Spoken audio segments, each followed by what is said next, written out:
Hi friends, कैसे हैं आप लोग। उम्मीद करते हैं कि अच्छे होंगे। और बिहार में और एक वैकेंसी निकल के आई हुई है जिसका आवेदन प्रक्रिया क्या होगा, यानी कि बिहार पुलिस। सारी जानकारी बताएंगे, आप वीडियो पर अंत तक बने रहें। कौन कौन आवेदन कर सकता है आइए जानते हैं। तो आवेदन आप सभी लोग नहीं कर सकते हैं क्योंकि इसमें से कुछ शर्त रखा गया है। तो आवेदन वही कर सकते हैं जो 1/8/2025 तक किसी भी मान्यता प्राप्त विश्वविद्यालय से भौतिक विषय के साथ विज्ञान में स्नातक BSc में कम से कम 50% अंकों के साथ उत्तीर्णता एवं अनुसूचित जाति यानी कि ST SC के लिए जिसने 45% से पास किया वही अब फॉर्म को भर सकते हैं। उम्र सीमा जो गणना किया जाएगा 1/8/2025 के आधार पर, और इसका जो उम्र सीमा की गणना किया जाएगा जो आपके मार्कशीट में दिया हुआ उसी के आधार पर गणना किया जाएगा। इसका जो ऑनलाइन जो प्रारंभ होगा, ऑनलाइन जो शुरू होगा उसका 4 फरवरी 2026 से 4 मार्च 2026 तक चलेगा। तो उसका जो पद का नाम रखा गया बिहार पुलिस रेडियो विद्युत बिहार यानी पटना में सहायक अवर निरीक्षक परिचालक के पद पर। टोटल लेवल जो है वेतन जो मिलेगा इसका अच्छा खासा वेतन है। लेवल 5वां लेवल का वेतन मिलेगा। टोटल रिक्ति जो है 462 पद हैं। इसमें एक चीज़ और जोड़ा गया है कि आवेदन की पात्रता कौन होंगे, वो भारत के नागरिक होना चाहिए। महिला पुरुष एवं थर्ड जेंडर भी आवेदन कर सकते हैं। अगर उम्र सीमा की बात करें तो मिनिमम उम्र सीमा 21 वर्ष चाहिए और मैक्सिमम उम्र सीमा 37 वर्ष चाहिए। और ST महिलाओं के लिए जो चाहिए 21 वर्ष चाहिए और अधिकतम महिलाओं के लिए 40 वर्ष चाहिए। और पिछड़ा वर्ग के लिए 21 वर्ष अधिकतम 40 वर्ष। ST SC के लिए 21 से 42 वर्ष चाहिए। यानी कि कैटेगरी वाइज आपको छूट दिया गया है। और शारीरिक माप जो होगा आरक्षित पिछड़ा वर्ग के लिए उम्मीदवारों के लिए 165 सेंटीमीटर और ST SC के लिए 160 सेंटीमीटर और महिलाओं के लिए जो हाइट रखा गया ना 155 सेंटीमीटर रखा गया है। और सीना की बात करें, सीना की माप जो होता है सिर्फ पुरुषों में होता है, जो कि बिना फुलाए 81 सेंटीमीटर सीना चाहिए और फुला कर 86 सेंटीमीटर सीना चाहिए पुरुष के लिए। यानी कि फुला करके 5 सेंटीमीटर को फुलाना है सीना को। और अनुसूचित जाति एवं अनुसूचित जनजाति के लिए बिना फुलाए 79 सेंटीमीटर और फुलाकर 84 सेंटीमीटर, जो कि यहाँ स्पष्ट लिखा है। फुलाने के बाद सीना की मापी कम से कम 5 सेंटीमीटर का अंतर होना अनिवार्य है।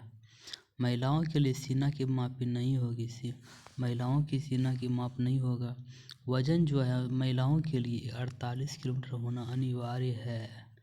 जो भी महिलाएं वीडियो को देख रहे हैं अपना वजन को देख लेना और अपना वजन बढ़ाने की कोशिश करना, क्योंकि 48 किलोग्राम होना बहुत ज़रूरी है। इसमें जो प्रथम चरण होगा प्रारंभिक परीक्षा होगा जिसमें 100 अंकों का प्रश्न पत्र होंगे। प्रत्येक अंक 1 नंबर का होगा और टोटल जो 2 घंटे का टाइम दिया जाएगा आपको। तो क्वेश्चन को कहाँ से आने वाले हैं तो देखा जा सकता है सामान्य ज्ञान एवं सामयिक मुद्दों से संबंधित 40 प्रश्न होंगे और भौतिक से संबंधित 60 प्रश्न पूछे जाएंगे। यानी फिजिक्स से 60 प्रश्न होंगे। प्रश्नों का स्तर स्नातक विज्ञान का होगा, यानी कि ग्रेजुएशन लेवल का जो क्वेश्चन होगा। इसमें से 30% से कम अंक प्राप्त करने वाले विद्यार्थी मुख्य परीक्षा के लिए असफल घोषित किए जाएंगे।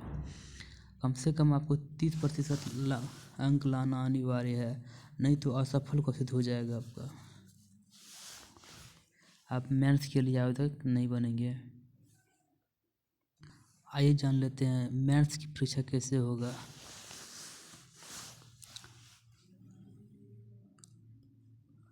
अब बोला जाता है कि एक से अधिक पालियों में परीक्षा आयोजित की जाती है तो नॉर्मलाइजेशन किया जाएगा। और मेंस कैसे होगा? प्रारंभिक परीक्षा में सफल अभ्यर्थी को मुख्य परीक्षा में सम्मिलित होने का अवसर प्रदान किया जाएगा। मुख्य परीक्षा 2 प्रश्न पत्र होंगे। प्रथम प्रश्न पत्र जो होंगे 100 अंकों का होगा। सामान्य भाषा ज्ञान उससे 50 अंक होंगे और हिंदी एवं सामान्य हिंदी 50 अंकों के होंगे। प्रश्नों का आता जो इंटर के लेवल पे होगा और प्रथम पत्र में जो पास करेंगे 30% उसको प्राप्त करना अनिवार्य होगा। इसमें भी आपको 30% नहीं लाते हैं तो आपको योग्य नहीं माना जाएगा। और इसमें आपको 1.5 घंटे का टाइम दिया जाएगा। द्वितीय प्रश्न पत्र में जो होगा वो फिजिक्स का होगा, वो ग्रेजुएशन लेवल का होगा और 100 नंबर का पूछा जाएगा और 3 घंटे का समय दिया जाएगा इसमें। और दूसरे चरण की परीक्षा में यानी कि बोला जा रहा है कि दूसरे चरण में जो होगा एग्ज़ाम होगा मेंस का, तो उसमें आपको 0.2 अंकों का काटा जाएगा, नेगेटिव मार्किंग होगा इसमें। तो सर रनिंग कैसे होगा? रनिंग सभी के लिए 1 मील यानी कि 1600 मीटर 7 मिनट में दौड़ना है। और सभी कोटि महिलाओं के लिए 1600 मीटर आप लोग को भी दौड़ना है, जिसकी 7 मिनट में पूरा करना होगा। लॉन्ग जंप हाई जंप भी है, मतलब हाई जंप जो है पुरुष के लिए 3 फीट 6 इंच, महिलाओं के लिए 2 फीट 6 इंच।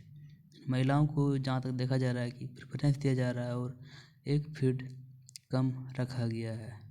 लंबी कूद के लिए पुरुष के लिए 10 फीट और महिलाओं के लिए 7 फीट है। गोला फेंक में पुरुष के लिए 16 पाउंड है, लगभग आपको 14 फीट फेंकना होगा। और महिला उम्मीदवार के लिए 12 पाउंड है और महिलाओं के लिए 8 फीट ही फेंकना होगा। अगर यदि आप ऊंची कूद, हाई जंप, लॉन्ग जंप और गोला फेंक एक बार में नहीं कर पाते हैं तो आपको 3 बार मौका दिया जाएगा। ध्यान रखना ये चीज़। इसके बाद आपका फाइनल मेरिट लिस्ट बन जाएगा। तो मेरिट लिस्ट कैसे बनेगा आपको बता देता हूँ। जो मेंस का सेकंड पेपर दिए थे ना, मेंस में सेकंड पेपर फिजिक्स वाला, उसी के आधार पर मेगा सूची तैयार किया जाएगा। आने की मेरिट लिस्ट, किस कैटेगरी को कितना पद दिया गया है आप देख सकते हैं। जनरल के लिए 185 है, आर्थिक रूप से कमज़ोर वर्ग के लिए 86, अनुसूचित जाति के लिए 74 पद हैं। इस तरह का अत्यंत पिछड़ा वर्ग के लिए 83 पद, पिछड़ा वर्ग के लिए 55, कुल मिलाकर 462 सीटें हैं। और हाँ, इसमें टर्म सेंटर के लिए 1 पद आरक्षित रखा गया है। तो आप लोग इतना जान लिए तो उसको आवेदन कहाँ से करना है? आवेदन करने के लिए आपको bpssc.bihar.gov.in पर जाके आप आवेदन कर सकते हैं इस वाली वेबसाइट से। आवेदन फी जो रखा गया है 100 रुपये रखा गया है सभी कैटेगरी के लिए। जो भी योग्य कैंडिडेट हैं फॉर्म को भरें और चैनल को सब्सक्राइब कर लें ताकि आगे इस तरह का इन्फॉर्मेशन आपसे मिलती रहे। और वीडियो को लाइक करें, शेयर करें, चैनल को सब्सक्राइब कर लें। जय हिंद।